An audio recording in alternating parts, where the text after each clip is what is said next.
Besimtarët e krishterë dhe ata ortodoks kanë kremtuar në mesnatën e 25 dhjetorit festën e Krishtlindjes.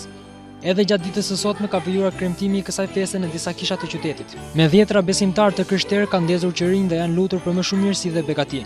Një ndër to ka qenë edhe kisha e Shën Kollit në unazën jugore të qytetit. Në këtë kishë mëngjesin e sotëm ka pasur një numër të lartë besimtarësh që kanë kryer ritet fetare dhe më pas kanë vijuar festën në familjet e tyre. Prifti i kësaj kishe ka uruar gjithë besimtarët e krishterë dhe ortodoks për festën e Krishtlindjes.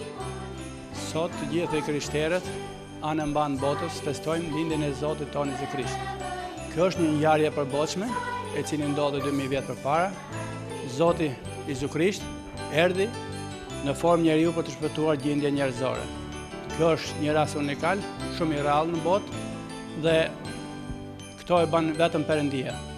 Sot do desha të uroj të gjithë krishterët ku do qofshin në Elbasan, në Shqipëri dhe në gjithë botën, paqen, harmoni, dashurinë mes tyre dhe Zoti na ndihmon gjithë. Edhe vetë besimtarët kanë uruar një vit sa më të mbar, punë dhe mirëqenie në familjet e çdo qytetari. Ju urojmë gjithë të mirat, punësojnë njerëzit, edhe ju urojmë sukses në punë, me krah të lehta edhe me shëndet. Ju uroj shëndet, gëzim dhe harmoni në familje. Krishterëve ju them gëzuar për shëndet Krishtlindjet dhe të bëhet sa më mirë vendi jonë.